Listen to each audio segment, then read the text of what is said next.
নমস্কার বন্ধুরা, বিউটি রান্নাঘর 25-এ সবাইকে স্বাগত জানাই। আরও একটা সুন্দর রেসিপি আপনাদের সাথে শেয়ার করলাম।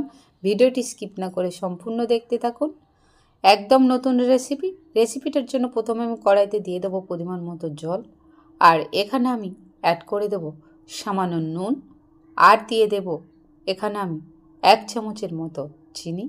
তবে যে যেমন মিষ্টি খেতে ভালোবাসে সেই অনুযায়ী দেবেন। দিয়ে খুব ভালো করে জলের সঙ্গে আমি মিশিয়ে নেব চিনিটা। চিনি আর নুন খুব ভালো করে মিশিয়ে এলে এটা এভাবে নাড়তে থাকবো। আর এটার অনেকটা ফুটে এসেছে। এবার এই ফুটন্ত জলের মধ্যে দিয়ে দেব 1 বাটি চালের গুঁড়ি। আমি এখানে 1 বাটি চালের গুঁড়ি নিয়েছি, চাইলে আপনারা চালের গুঁড়িটা কম বেশি করে নিতে পারেন। এবার কড়ার মধ্যে এটা খুব ভালো করে নেড়ে নেব। এটা খুব ভালো করে আমার নাড়াচাড়া করা হয়ে গিয়েছে। এর থেকে একটু আঁঠালো ভাব এলে এটা আমি নামিয়ে অন্য পাত্রে নিয়ে নেব। এটা নামিয়ে কিছুক্ষণ ঠান্ডা হয়ে যাওয়ার পর এটা আমি সামান্য একটু ময়দা দিয়ে মেখে নেব খুব ভালো করে। তবে চালটার মধ্যে যেন চিটভাবটা আসে, চিটভাবটা এলে তবে কিন্তু ভালো লাগবে, নাহলে কিন্তু ভালো খেতে লাগবে না, শক্ত লাগবে। এটা আমার খুব ভালো করে মাখা হয়ে গিয়েছে। এবার এখান থেকে আমি ছোট ছোট আকারে লেচি কেটে নেব।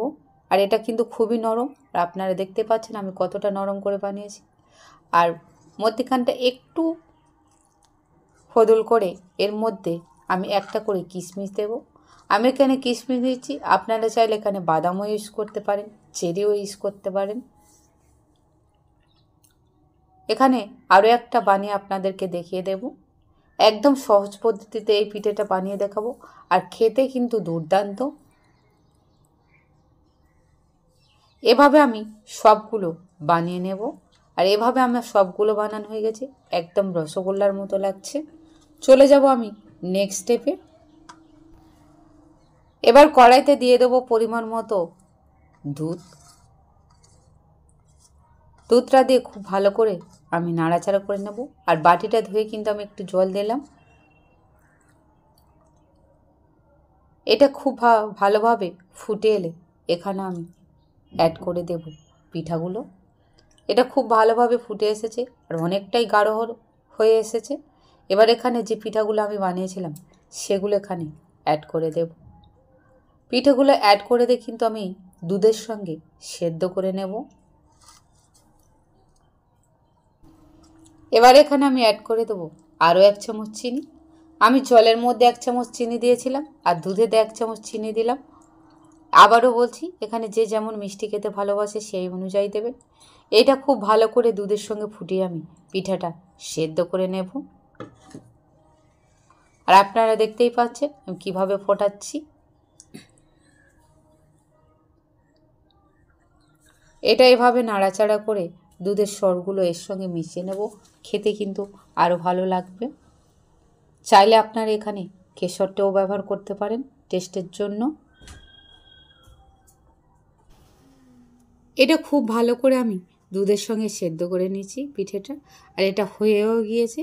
এটা কিন্তু রসগোল্লার মতো খেতে লাগবে, আর খুবই সুন্দর খেতে লাগবে এই পিঠাটা। আমার নতুন পিঠা রেডি।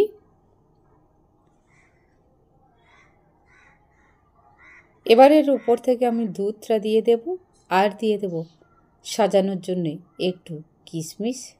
চাইলে আপনারা এখানে চেরিটাও দিতে পারেন। আমার পিঠা রেসিপি রেডি। আমার এই পিঠাটা কেমন লাগলো তা অবশ্যই কমেন্ট করে জানাবেন বন্ধুরা আমাকে। রেসিপিটি ভালো লাগলে লাইক, কমেন্ট, শেয়ার, সাবস্ক্রাইব অবশ্যই করবেন, আর বেশি বেশি করে শেয়ার করে দেবেন। ভালো থাকবেন, সুস্থ থাকবেন। ধন্যবাদ।